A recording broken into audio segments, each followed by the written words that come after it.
Program today, and it's about cowboys from the past. So, pardon?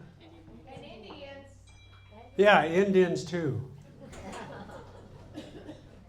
Barbara will take care of that. Anyway, before I begin my presentation today, I'm going to talk about these chaps, and they are something from the past.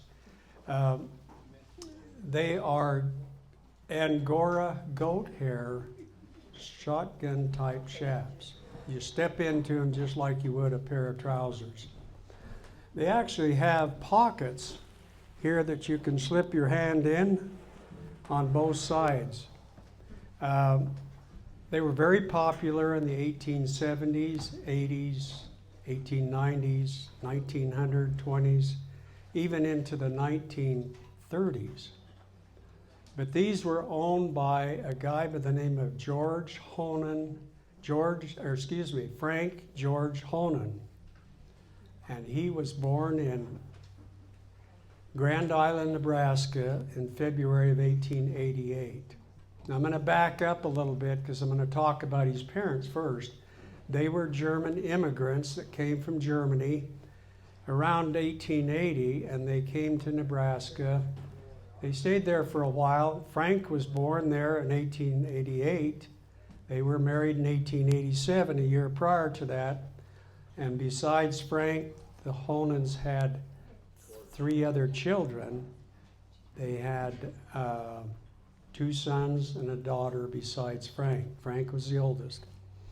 They were in Nebraska for a while, and then by about 1905, they were in Pocatello, and from Pocatello, they show up on the Heim precinct voting register in Grand Valley in 1910.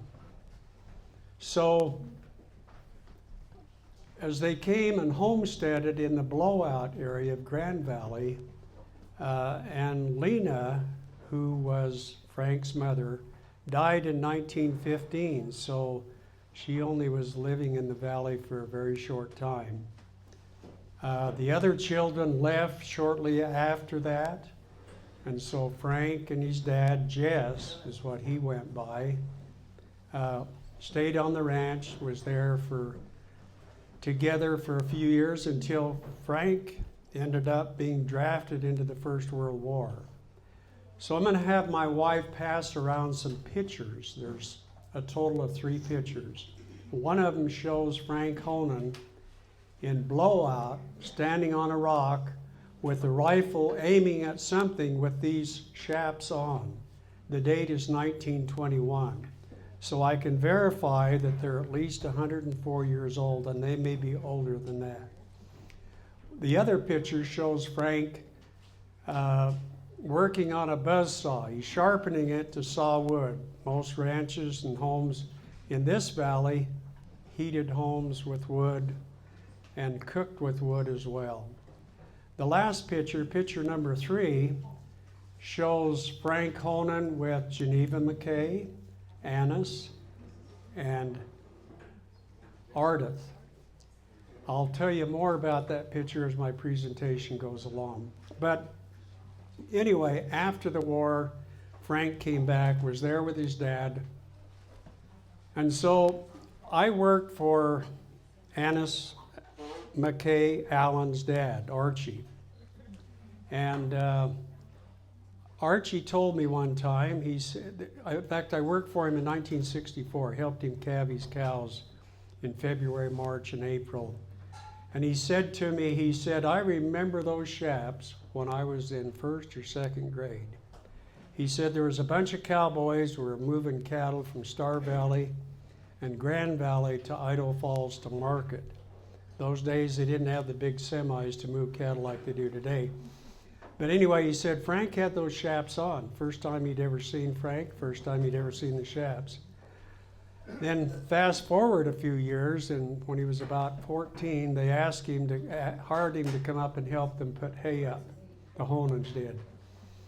And he said, with a big smile on his face, he said, one day I was in the barn with Frank, and he reached into some loose hay and he pulled out a bottle of whiskey, and he took a big snort of it, stuck it back in there, and he said, "Don't tell Dad I have this bottle." Archie said a couple of weeks later, when we were still haying, he said, "I was in the barn with Jess, and another location, he pulls out a bottle too, and then he tells Archie, 'Don't tell Frank I've got this bottle.'" Anyway, Jess died in 1939, leaving Frank there alone to batch, which he did for several more years. But he was a veteran, so he had benefits. And by 1942, Archie and Geneva bought the ranch from Frank. But Ardith, and I'm going to quote Ardith said, there was a deal went with the buying of the ranch.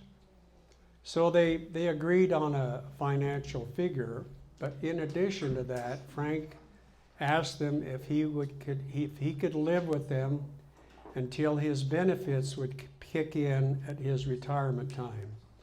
So from 1942 to 1953, Frank stayed there with the McKays.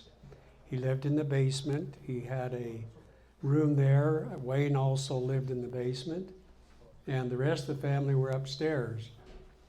And so in 1953, they loaded up Frank and took him to the retirement rest home, whatever it was, VA home in Boise.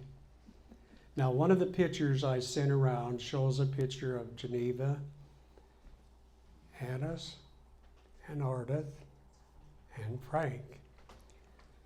And get a little teary-eyed when I think about this. But anyway, Ardith said, before we left, Frank took us to the department store and bought Annis a big doll and bought me a big teddy bear.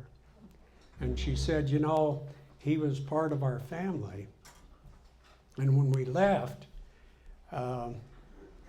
us girls got pretty teary-eyed because we knew it'd be the last time we'd see him. And so she said we bawled all the way from Boise to Grand Valley. I just want to conclude my comments today, to recognize Annis McKay Allen, who is here with us today, and to pay tribute to her mother and dad, Archie and Geneva, and Wayne and Ardith, for the care and the loving family environment they provided for Frank in those late years. I'm sure he appreciated that. Archie had a hard time giving up the ranch in Grand Valley. If any of you know much about it, he ran the surveyors off, I think, 3 or 4 times. And he refused to sell to them, and he sued the government and won. But he had to give the ranch up. So these chaps had been passed from Frank Hoenen to Archie McKay, and then when Archie quit cowboying and retired, went to Idaho Falls and eventually passed, they became property of Wayne McKay, his son. And then when Wayne passed away, and this past year, Ardith became the new owner. And so in March of this year, Ardith called me and she said, I have a pair of Dad's chaps and I want you to have them. So I have them, and I'm very appreciative of her. But I'm also know the history behind them, and I told her I would make sure that they would be cared for. So just to tell you, there's a lot of history with Cowboys, and there definitely is with these chaps and the Hoenens. Thank you.